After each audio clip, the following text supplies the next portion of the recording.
podcast. We're live on YouTube and we're still recovering from the Grand Prix down at Silverstone last weekend. I am joined by my lovely co-host Aaron. Hello, Aaron. How you doing? No bad. Knackered a bit no kill. It's Friday, so. Testing up at I'm Knockhill. sunburned. Super. Now, many of you will probably remember over the course of last weekend, I put a post out on TikTok asking if there was anyone that was working for Silverstone or affiliated with Silverstone anyway that would like to come on the podcast and give us a little bit of insight and all the little stories that go with it. And we have Joel. Hello, Joel. Hi, guys. You all right? How you doing? Not bad at all. Now, Joel, you work as a manager at the Karting and many other things. Would you please tell us a little bit about yourself? Yep, so you're absolutely right. I do work as a manager over the new kart track at Silverstone. And as being employed by Silverstone, during any kind of big events, we, especially the Grand Prix, we actually shut. The whole kart track was basically removed, apart from the tarmac, and the main stage and a big shot was on there. Wow. So during Formula One, we have the option to basically apply for the roles. So this time around, I applied for a steward position, steward/security sort of role, and was positioned over in Escapades. So the new kind of big apartments on the back of Maggots and Beckett's. Ah, excellent. So when you say you apply for it, yours is a paid role, like security and Yes. steward and stuff. It's a paid role. Yes. So basically, would accommodate for what our hours would normally be had the track been open. Right. Yeah. Excellent. But rather than obviously us not working, as you can imagine, there's a hell of a lot of people that need to run Silverstone during Grand Prix. Not only you amazing guys on track in the Orange Army, but a lot behind the scenes. So they opened it up to us, and security is what I went for. Security is what I got, and a fantastic weekend. To be fair, really good. Really, really hot though, wasn't it? Oh yeah, I mean I've well and truly tanned. 4 days in the sun's. Yeah. It's a lot, but a cracking weekend, I think, overall. Yeah, it was a really from a marshal's perspective as well. I have to say it's probably one of the best organised that Motorsport UK has ever been for us, and Silverstone as well. The food tents were organised and everything was great. The sign-on tent, absolutely great. We actually had Rui. Do you know Rui? He was the race director for last weekend. Okay, right. Kind of like the Charlie Whiting for the FIA. Got you. So he came up to the Marshalls campsite for the flag briefing, because we all had different briefings. So I was a flaggy, so we had a briefing at 6:30. The incident guys had a briefing at different times. But he came up and he was explaining everything. It was. I must admit, it was probably one of the best British Grand Prix from a Marshall's perspective. Anyway, so the karting. Is that just going back to the karting before we go into the other stuff? Is the karting open to anybody throughout the year, or do you have is it like a booking thing? Or correct. So anybody can book throughout the year. We currently run our own little championship for the time being, which is certain weekends of the month, which is over 8 rounds, I think, this year. So we only opened in Easter. Yes, because I remember last year when I was at the Grand Prix last year, there was a lot of advertisements about the karting starting. Yeah. So we opened to public in Easter, and anybody can book it. We do have a couple of championships coming through, October, September sort of time. So the big one for me is the British Kart Championship.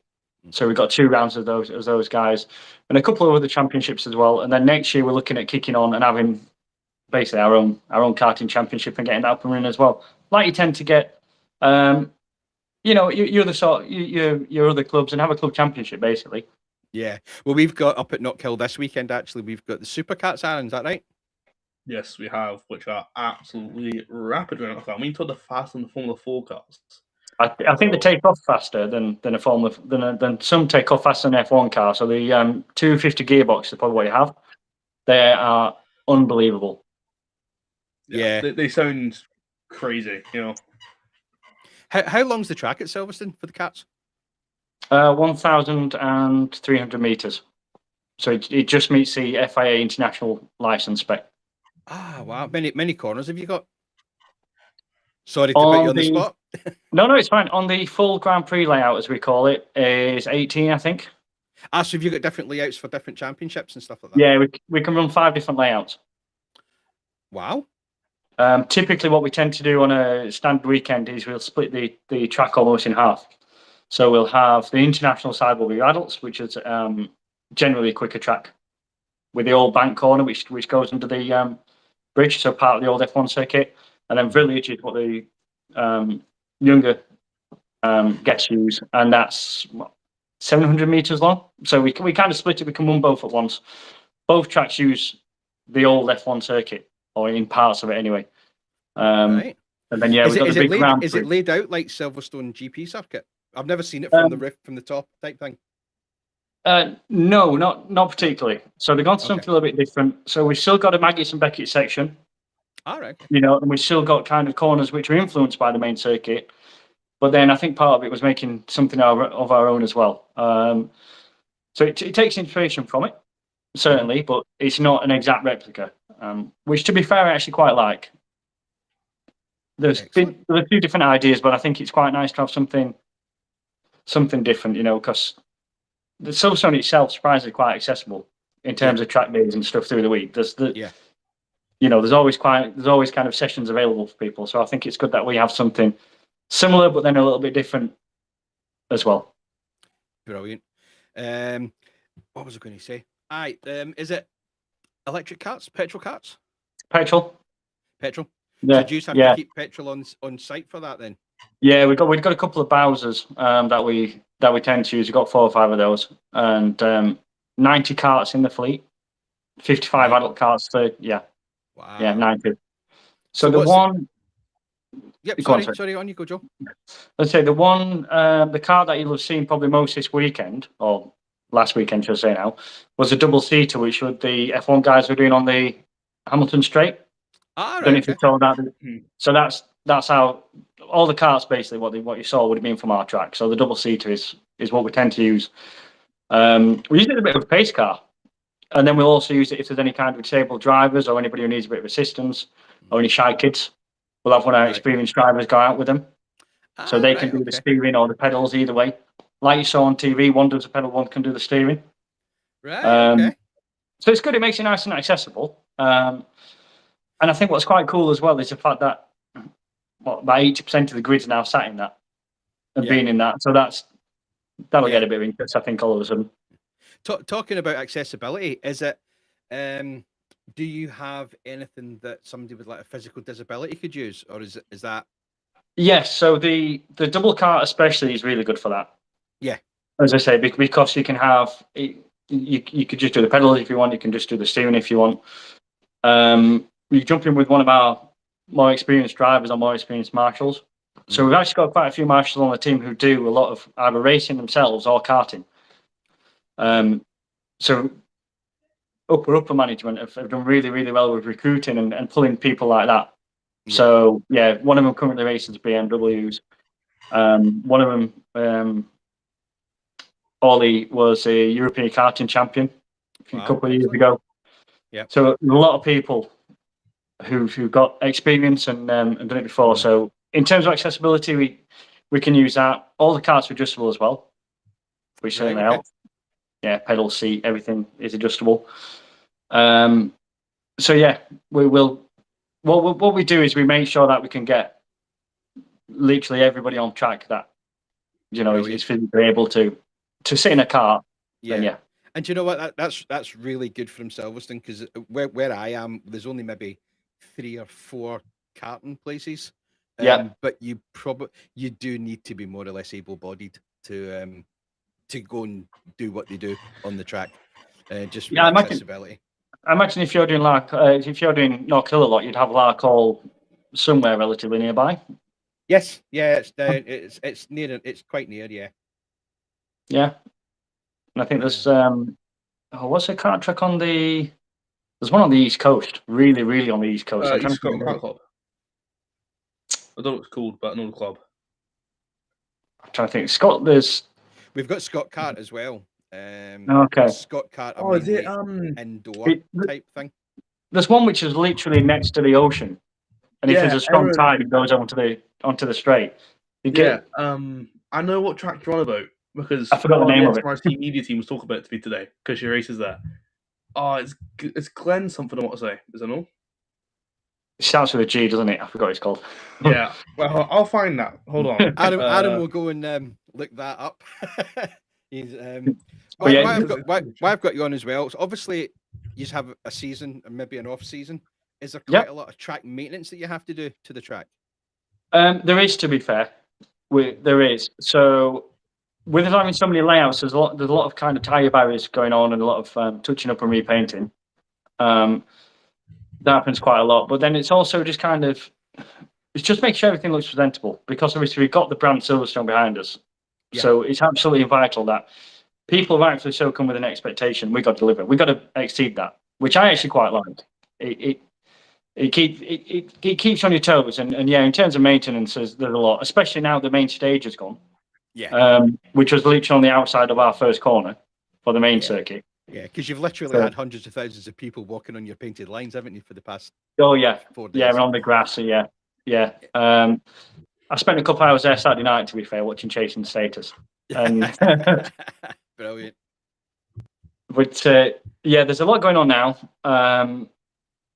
and yeah, it's just generally curbs.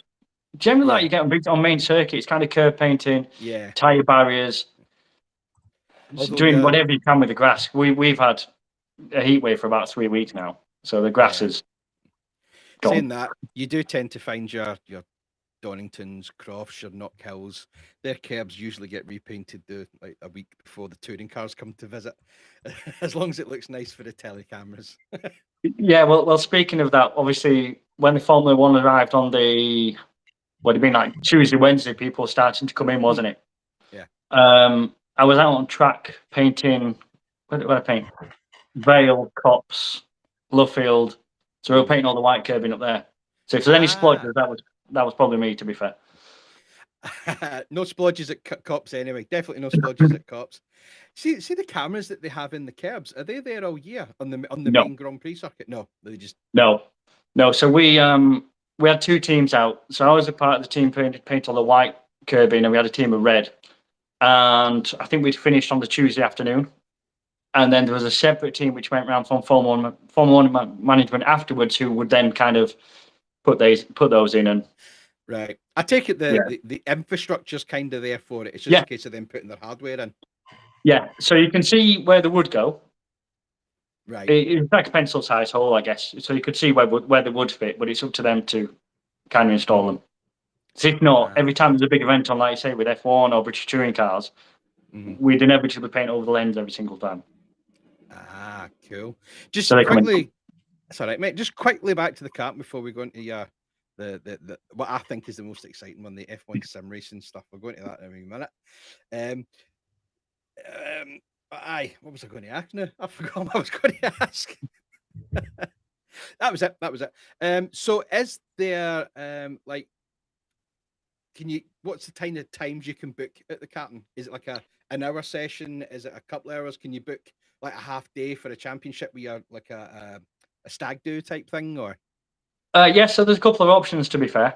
So one option is what we call these open laps, which is basically a free practice session. So it's a 20-minute free practice session.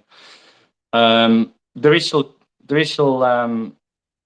transponders fitted, and you still get timing, but obviously it's not for position. It's just like Formula One would be with a free practice session. Yeah. Then we do a Silverstone 30, which is a 10-minute qualifying and a 30-minute race. Okay. Silverstone 60, which is very similar, 10-minute qualifying and then a 60-minute race. And then anything beyond that would be what we call an exclusive hire. So you book the track for 2, 3, 4 hours, whatever you want, the whole day if you want. But the way they work is you book the track, you book the venue, and you get the staff as well. And really, it's whatever you want to do with it. So it's quite cool. We had a few big names come in.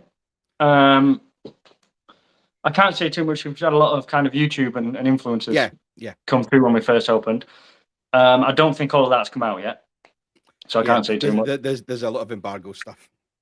Yeah, there is. Yeah. And then our biggest event so far, we had a 8-hour endurance race. That was really good, to be fair. And then a 24 the week after, or a couple of weeks after. Did you say 24-hour race? 24 hours, yeah, with 4 drivers in it. Yeah. 4 Wow. drivers. Yeah, Each there's car? the minimum was 4 per team. Okay. Oh, I per thought it was team, 4 drivers right. like total. I was going to say. No, That's no, okay. no. I think we had 48 carts out. That Right. doesn't surprise me. So was it a bit? Is it what's it called? First of all, I think the kart track you're on about is Grampian, something like That that. sounds about right. Yeah, The tiny little thing by the coast, yeah. yeah. And I cannot remember the name of it now. They do tons of the Buckmore. Yeah. Is the track a bit like Buckmore, you'd say, or you'd say they do sort of big races at 24 and all that? So it's about 52, 53 seconds a lap on average. All right. So I'd probably more compare it to somewhere like PFI than Buckmore if you've been there in Lincolnshire. Just because it's got quite a few long straights on it. Whereas Buckmore, obviously, you've kind of got that tight top section, then you're down the hill. Yeah. So it's almost a mix between Buckmore and PFI if you're looking at kind of 2 tracks to say where it's come from. But yeah, it's a cracking little circuit, to be fair. It's quick. It is quick. And then I'm interested to see when we get the owner drivers out there. You know, when people have got their own carts and their own stuff. We've had a lot of testing. They're available once a month, I think, at the minute, but that'll pick up. But yeah, we've got the championships coming end of September, start of October. So that's almost like Little Formula 1 would be, to be fair. Yeah. Do you know what your lap record is at the moment, or John's disconnected, Joy? I wouldn't be able to tell you, to be fair. I'm not 100%. I think you're probably looking around 51 seconds-ish as a rule. On average, people around about 52, 53 is a quick lap on what we call our international circuit. Yeah. So that'd be the like the adults circuit using our carts. In terms of the Grand Prix circuit, when people are using their own carts, I'm not too sure because I've never seen an actual official timed session. There will be people out there with stopwatches and, you know, the dashes on the carts, obviously. So they'll have a rough idea how quick it is, but nothing official to say it's. Yeah, it's yeah. And say that'll come in as soon as we kind of get start free practice with the British Kart Championships, September sort of time. Right. But it'll be interesting. Yeah, it should be. So is that getting broadcast? You know, like is that like a live show on YouTube or yeah? Yeah. It's live stream. Didn't they get it's either that or another kart championship? Didn't they get on Sky Sports F1 this season? Yeah, that's a British Kart Championship. Yeah. I mean to watch. I keep forgetting it's on Sky Sports F1, so it should be interesting. But yeah. So just talking about kart tracks as a whole. Obviously we've got one up at Knockhill. It's a bit shorter. We've sort of just got a straight hairpin, straight, and it just sort of goes on like that. So what would you say sort of makes a karting circuit? You know, like do you need a bit of everything, or is it something like dynamics and bits you need to sort of make it a track? For me personally, I like something technical. I like it kind of tight and twisty. I think maybe 1 or 2 decent straights help, but you definitely need a technical section. A lot of tracks where I grew up when I was marshalling were old airfields. So I don't know if you know places like, say, Kimbolton or Fulbeck or Shennington. They're 3 old airfields right in the middle of the country, not a million miles away from where I am. But you've very much got a long straight, a hairpin, back down another long straight, and then a bit of a turning circle because it would have been 2 runways and a turning circle for the planes. Yeah. Now, a lot of those will kind of put bus stops in, or what we call bus stops. It'll be a little chicane halfway up. Yeah. They're very quick, but they're not very technical as a rule. So for me, places like Buckmore I think are fantastic. Larkhall especially, because it is so twisty and it's so tight. I think you need those you need a place where you can get a run on people on the straights, but then also